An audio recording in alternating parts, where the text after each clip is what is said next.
Mr. Ayahuasca, number 12, Aaron Rodgers, has formally announced his intention, quote unquote, to play for the New York Jets next year. Now I know, Mike, we had this a little bit of conversation when you were on the show about 2 months ago, and I still, for the life of me, do not understand why he would want to go play for the Jets. I get that the Packer relationship, maybe it has soured. Maybe it feels like in his mind and in Green Bay's mind, it is time to move on, considering the fact they couldn't even beat the Lions to make the playoffs in the last game of last year's regular season.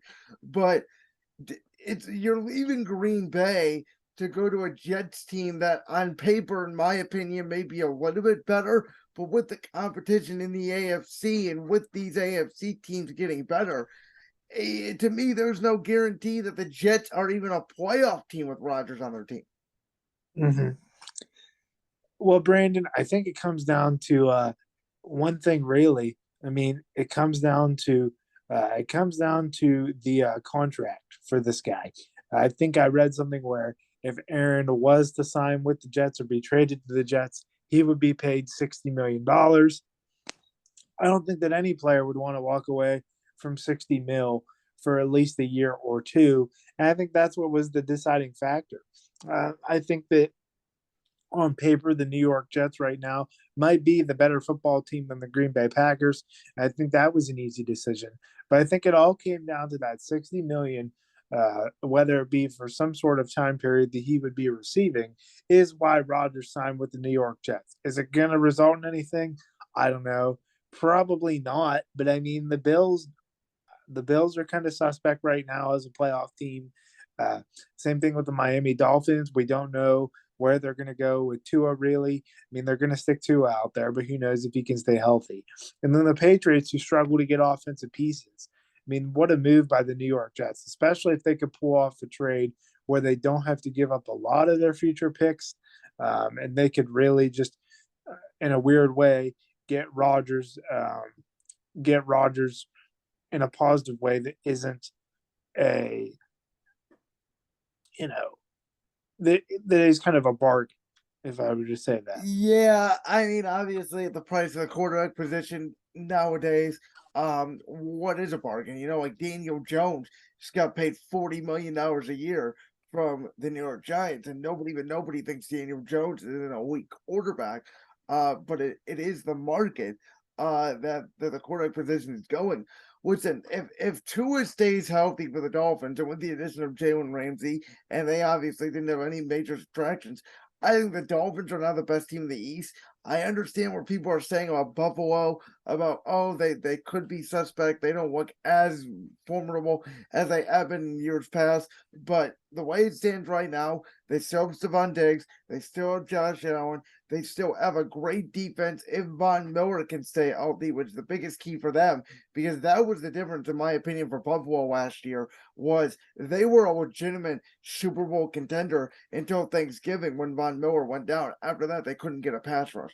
So if Buffalo gets a formidable pass rush, I still think, and I get it, the Jets, they won 7 games last year with Mike White, Zach Wilson, and Joe Flacco playing quarterback. So I understand the logic, but I still don't know if you take all 3 teams and you say all 3 of these teams are going to be healthy.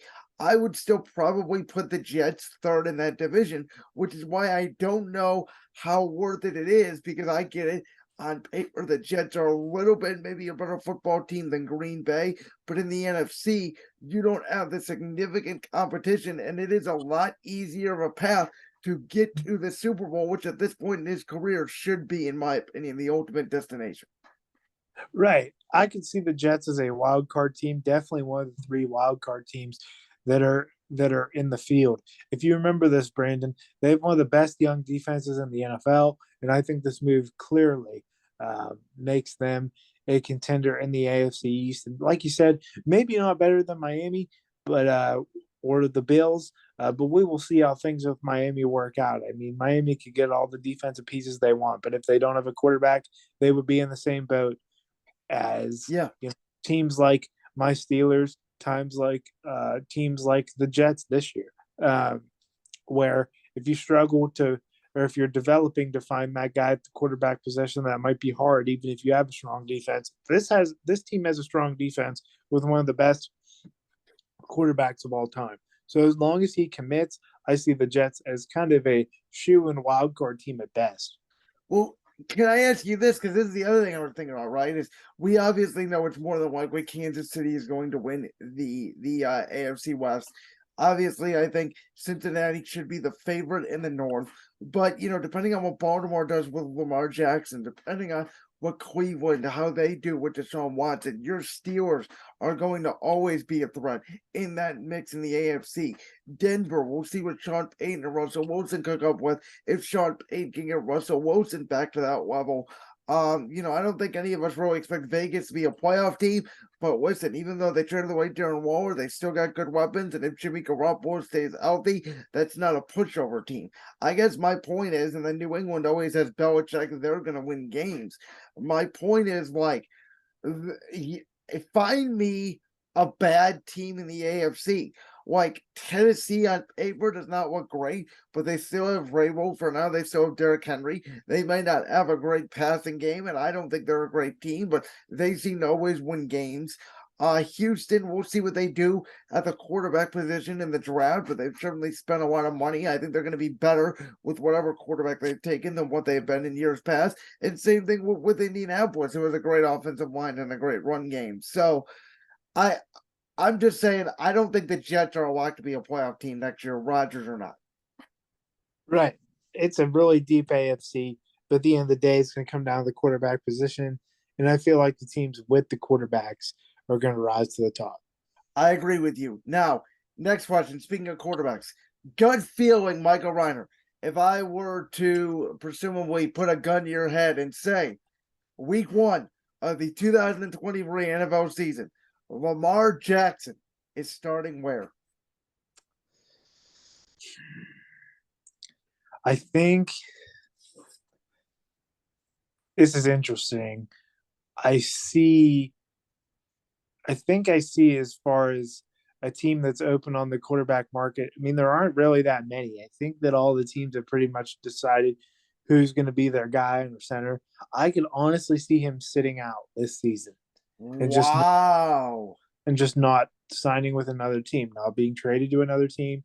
I mean, there's certain teams that stand out as particular destinations, but coaching staffs that don't particularly want the distraction, especially when you look at teams in the NFC North.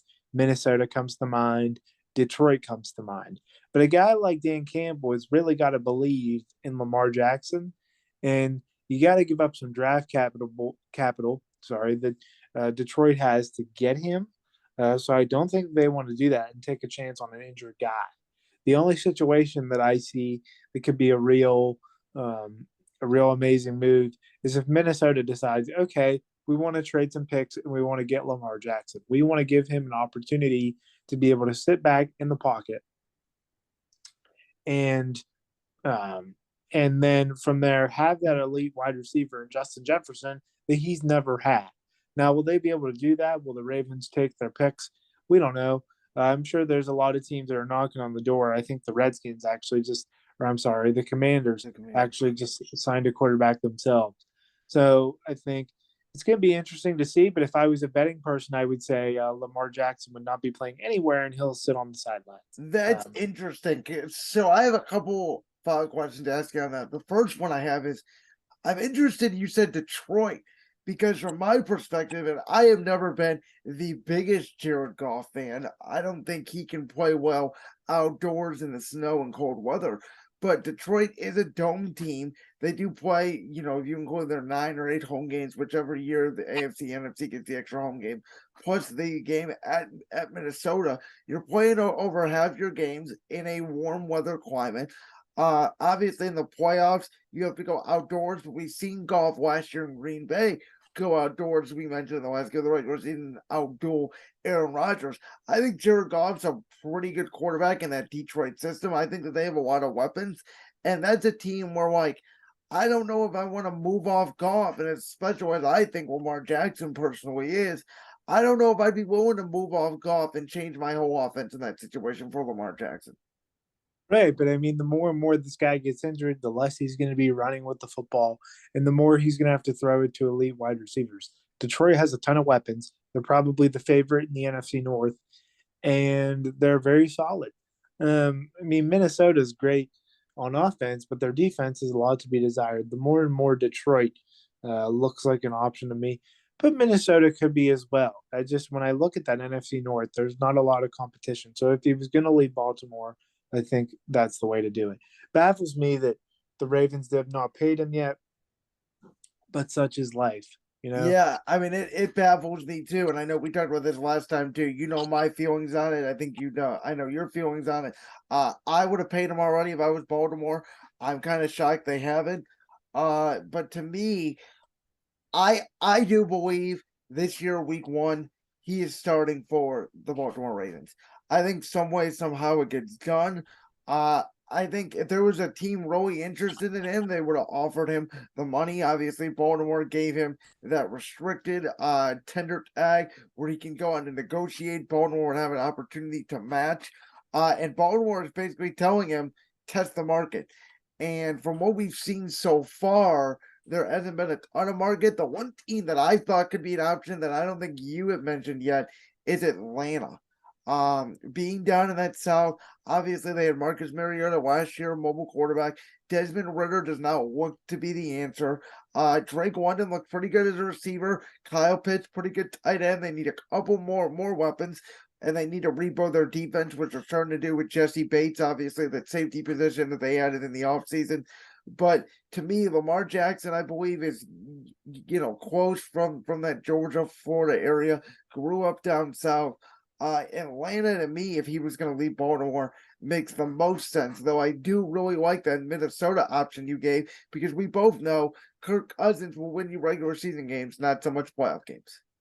Well, and Jackson doesn't have the best postseason record either, but I like your move with Atlanta. I think that's a very strong move, and it would be fun to see him go up with Derek Carr and whoever the Panthers take at the number one overall pick.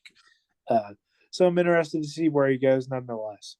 That was going to be my next question, Michael. You're right in my mind. This trade between the Panthers and the Bears. The Bears obviously giving up the number one pick, along with they get DJ Moore as an absolute wide receiver and draft picks. I thought the Bears did a phenomenal job. I didn't think they'd get as much for the number one pick as they did. And now, look, they have spent a lot of money on the defense side of the ball. They spent a little bit more money on offense. I think they need to go get some offensive linemen. But Chicago, we talk about Green Bay not being as great. Minnesota won a lot of one possession games last year, so I think they're going to be a little bit of a pushback. Still good, not as good as they were a year ago. Detroit, we talked about, is coming up and up. But if Chicago hits this draft, if they hit a couple of their missing pieces, and Justin Fields does go into that second, third year leap that we've seen guys recently like Jalen Hurts and Josh Allen do, the Bears are in prime position, in my opinion, if they hit this draft to be formidable in the next year or two. And I really love what they did to supply Justin Fields with some weapons offensively. I really like the trade for the Bears here. They were able to get a wide receiver that they desperately coveted in DJ Moore, and they were also to get picks off of that, especially. And when I think about the biggest need for them, probably offensive line, I think of Paris Johnson, the best offensive lineman in this draft at left tackle. Uh, this solidifies them, makes them stronger, and then from there they could go on the defensive end because their defense was one of the worst defenses in the NFL. But this is what you do. You have that star quarterback in Justin Fields. Don't go off of him. The guy can play and then build pieces around him. Love the move for the Bears. I mean, whoever Carolina picks, whether it be Stroud, whether it be Young, they better be the guy. So it'll be interesting to see what happens with that, especially with no Christian McCaffrey. You got to think that they're going to struggle to get weapons. Yeah, I Both. mean, obviously, they just had Aiden Hurts as a nice tight end. I'm surprised from Carolina's perspective they were willing to give up DJ Moore. I would have thought give up a couple defensive pieces, maybe a Jeremy Chin, a Brian Burns. That would be the one guy that I wouldn't have gave up because that's your one original weapon. I do like, Chuba Hubbard as a back. I think Deontay Foreman actually just got paid by Chicago, so he's no longer there. But Carolina's offensive line, they're okay. I'm very intrigued to see who they go with. Whether it's Bryce Young, who's obviously got a smaller frame, but he seems like he can be a very special quarterback. CJ Stroud is the more prototype quarterback, though I worry about him because his receivers at Ohio State were open by so many yards. You don't know if he can throw into tight windows. Will Levis, I think, is a little bit of a project in Kentucky. Not so sure. I haven't done as much tape study on him yet. And then Anthony Richardson, from what I understand, is the wild card. Very 6'5", prototypical quarterback, but didn't have a lot of starts. Very Josh Allen-like concerns coming into the draft about his accuracy. So I wonder here, like, if you are the number one pick, I don't know if I'm taking that big of a swing on a guy like Anthony Richardson, who has very high upside potentially, but also has real potential of not being a legitimate quarterback, where it almost feels like CJ Stroud is the safe pick because of the fact that he is less likely to get hurt than Bryce Young just because of his size. Mm-hmm. Yeah, I would agree, Brandon. It seems like Panthers might be biting off a little more than they can chew, but we'll have to see. It could all pay off. So just to kind of wrap this up, this NFL portion, Mike. I know obviously your Steelers signed guard Isaac Seumalo from the Eagles yesterday. Great guard. You guys got a really great guard to solidify your offensive line. But outside of that, was there any team or any moves that we haven't talked about that you say, oh, that's a really good move. This team is improving. This team's going to be better than what they were last year. And then on the opposite of that, is there a team that you think, has not brought in a lot of free agents, has lost a lot of pieces that you think, oh, they were a playoff team maybe last year that maybe is getting worse or not as improved as they were last year? When I think of the team that I think has had a low key strong offseason, I think of a team that's in my division. It's the Cleveland Browns. They brought in several pieces, including that defensive lineman from Minnesota, as well as one Thornhill. I think he's been a corner for Kansas City the past few years. They restructured Watson's contract, and it's paid dividends. So I'm excited to see what happens with Cleveland this year. One full season with Deshaun Watson. Are they going to rely on the run, or are they going to take pressure off him with Nick Chubb? I think that's the key to their success this year. If they're able to use the run game to their advantage, I think it will be a good season for the Browns. Maybe playoff team, maybe not, but it'll all depend on number 4, honestly, in his game shape. Moving on, though, I think a team that has not brought in certain players that is going to have a tough time adjusting to the new free agent signings is the Dallas Cowboys. I think that they're a team that I haven't seen them bring anybody to help their wide receiver group. It's a team that's continuing to get older and older, especially with Dak Prescott. I think they lost Dalton Schultz as well. Are they going to be able to replicate the team that they had last year? I don't know. It seems like the Giants have gotten better. It seems like the Eagles continue to get better, and they're only going to get better. But after that, I think that another team I look at that might struggle is the Cincinnati Bengals. They lost Hayden Hurst. Who knows what's going to happen with Joe Mixon? I saw that the more and more things come out about him, Yeah. they don't look good. I mean, it could be a situation where he might be disciplined by the league. I don't exactly know the rules on that. But Cincinnati lost Jesse Bates. They lost Hayden Hurst. They lost Von Bell. Keys to that team. If Anarumo can find more defensive players, he will. But who knows? Maybe they might be struggling out of the gate like they did last year. So, well, can I ask you real quick? Did you see the move that Dallas made this morning? Oh, no, I didn't. They have acquired Brandon Cooks from the Houston Texans for a 5th and a 6th round pick. So Well, they have. I don't like that move either. I mean, did he have 1,000 yards this year? See, I don't know that all the time I have, but I'm going to tell you, I actually like that move for Dallas. Obviously, they lost Noah Brown's their second receiver. CD is a number one, but they needed a number two, and Cooks will outstretch the field. I actually really like the addition of Gilmore too at the defensive backs. And I think he opposite Diggs will provide them with the second corner that you need. So as much as I hate to say it as an Eagles fan, Mike, I think Dallas is actually the second best team in the NFC, right behind Philly. I really do. I mean, I think San Francisco, who knows what they're going to be at the quarterback position, whether it's going to be Purdy, whether it's going to be Lance. They signed Sam Darnold. There's a lot of injury history there. And I think if Dallas, obviously they lost Zeke, but I don't think you need two running backs. Tony Pollard was clearly the better back. Like, I think Dallas is really good, and I think they are the second best team in the NFC. So you think they're better than the New York Giants? The New I York do. Giants have just traded for an elite tight end with a third round pick. I do, but that's all they have. I mean, Daniel Jones and Saquon Barkley, who's had one great year last year, he's going to be hurt again more than likely at that running back position. I don't buy the Giants. I don't. I don't care that they got Waller. I think it's one legitimate weapon. I think it will help. But I think they're okay. I think they're decent, but I don't think they're overall better than Dallas. Interesting.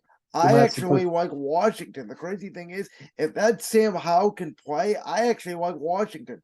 I think the addition of Bieniemy will help offensively. I think they have a great receiving that in McLaurin. They have Curtis Samuel. They have a few other guys as well. Their offensive line needs a little work, so that is the one concern of the team. Obviously, me and you know this. You need a good offensive line, but they have a good defensive line. Their defense was good last year. They literally just need competent play at the quarterback position, and I think they could be better than the Giants, to be honest with you. Yeah, but as we know, the NFC East is always unpredictable. Do you like that clip from the Brands World podcast? If so, make sure you go down there and hit that subscribe button. While you're down there hitting the subscribe button, make sure to also hit the notification bell so you never miss another upload. And make sure you check out all the other clips from the Brands World podcast right here on YouTube.